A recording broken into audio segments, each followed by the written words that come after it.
Ada satu momen yang terasa pelan tapi tajam, ketika dunia tetap berisik, pasar tetap buka, berita tetap bergerak, tapi di balik semua itu, ada sesuatu yang retak, bukan dengan suara keras seperti ledakan, tapi dengan dengung rendah yang terus-menerus, kayak lantai yang pelan-pelan ambles tanpa ada tanda bahaya yang jelas.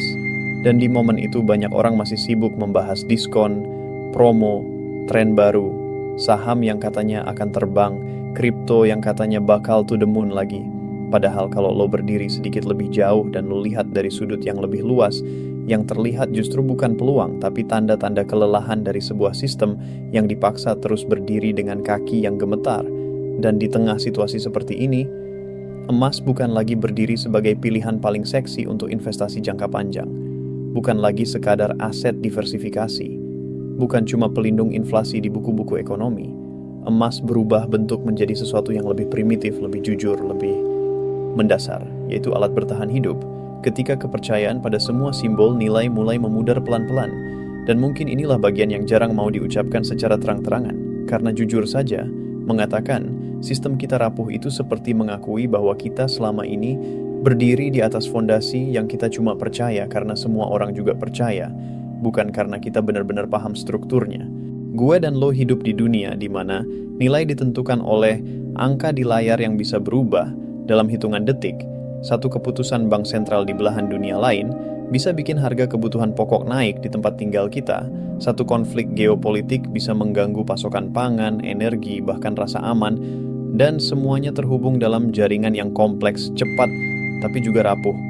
Dulu, uang itu benda nyata, punya bentuk, punya nilai intrinsik yang setidaknya masih bisa disentuh, bisa disimpan, bisa ditukar tanpa perlu server, tanpa perlu sinyal, tanpa perlu kata sandi. Sekarang, sebagian besar uang di dunia cuma berupa data, barisan kode di komputer, yang keberadaannya tergantung pada listrik, jaringan, dan kepercayaan terhadap institusi yang menciptakannya. Selama sistem berjalan normal, semua terlihat baik-baik saja. Tapi sejarah selalu punya kebiasaan untuk membuktikan bahwa kata normal itu sifatnya sementara.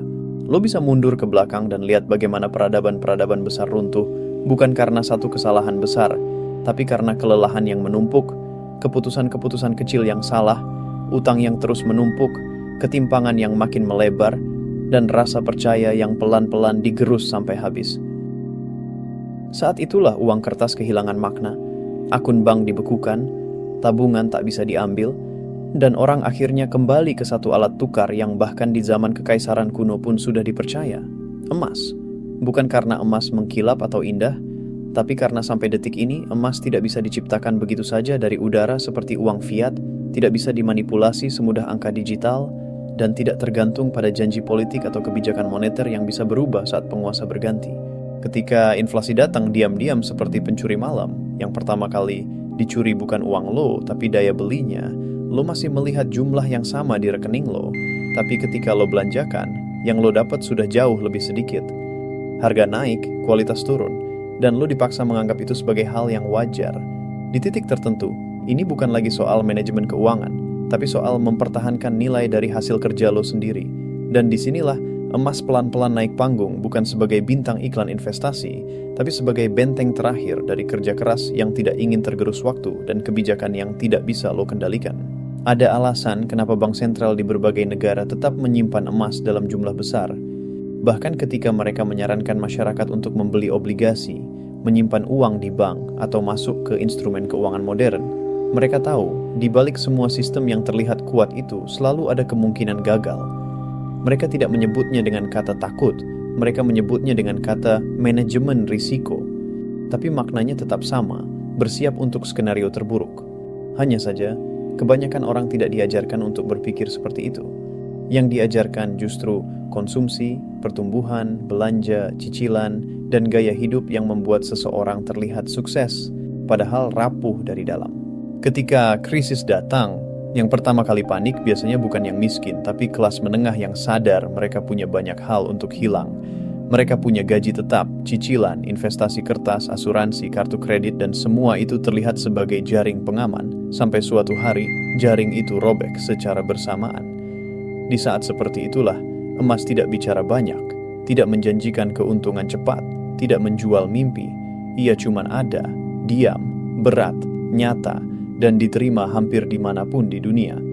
Nilainya bukan dibuat oleh satu negara, satu perusahaan, atau satu algoritma. Nilainya adalah kesepakatan ribuan tahun antar manusia yang bahkan tidak saling kenal. Gue tidak sedang bilang bahwa semua investasi lain salah atau dunia akan benar-benar runtuh besok pagi. Yang gue bilang adalah kita sedang berada di fase dunia yang sangat tidak stabil. Terlalu banyak utang, terlalu banyak uang dicetak, terlalu banyak janji dibuat, dan terlalu sedikit yang benar-benar diselesaikan. Dalam situasi seperti ini, orang yang bertahan hidup bukan yang paling pintar bicara soal pasar, tapi yang paling sadar soal realita, yang tidak sepenuhnya menyerahkan nasibnya ke sistem yang bahkan tidak bisa mereka kontrol sekalipun sedikit. Emas mengajarkan satu hal penting. Nilai sejati itu bukan soal angka besar, tapi soal daya tahan. Lo tidak beli emas untuk jadi kaya dalam semalam, lo simpan emas supaya kerja keras lo hari ini masih punya arti di masa depan. Bahkan ketika uang kertas tidak lagi dipercaya, bahkan ketika pasar berantakan, bahkan ketika suara politik kehilangan makna.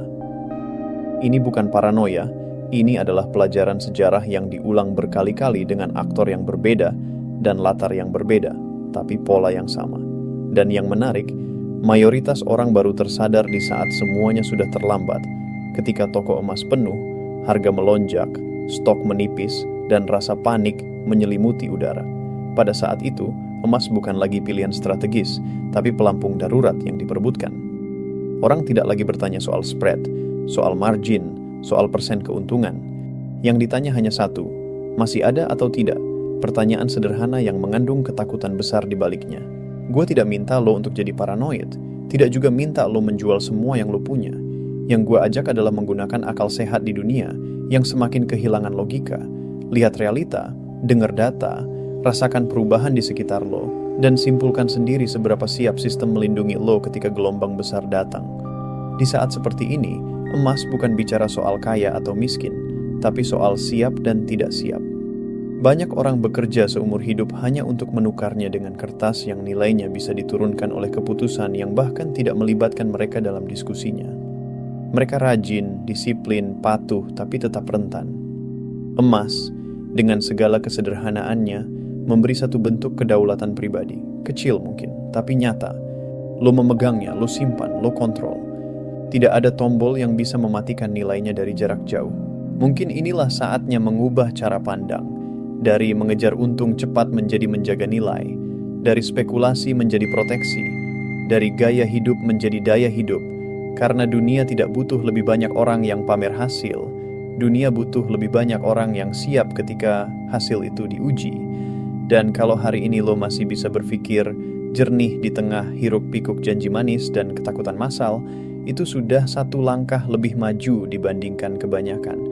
Gunakan itu bukan untuk merasa lebih pintar, tapi untuk lebih waspada, lebih tenang, dan lebih siap. Karena mungkin di masa yang akan datang, ketika banyak hal yang selama ini dianggap pasti mulai dipertanyakan, lo akan duduk di satu sudut, menarik napas panjang, melihat apa yang masih bisa lo pegang dengan nyata, dan menyadari bahwa keputusan kecil yang lo ambil hari ini, keputusan untuk tidak sepenuhnya percaya pada ilusi kenyamanan, adalah alasan kenapa lo masih bisa berdiri dengan tenang ketika yang lain mulai goyah. Emas bukan lagi tentang investasi. Emas adalah tentang bertahan, tentang menjaga makna dari apa yang lo usahakan, tentang memberi diri lo kesempatan untuk tetap punya kendali sekecil apapun itu di dunia yang semakin tak terduga. Dan kalau narasi ini bikin lo berpikir, bikin lo melihat dunia dari sudut yang sedikit berbeda, mungkin juga bikin lo lebih hati-hati dan lebih sadar, itu sudah lebih dari cukup.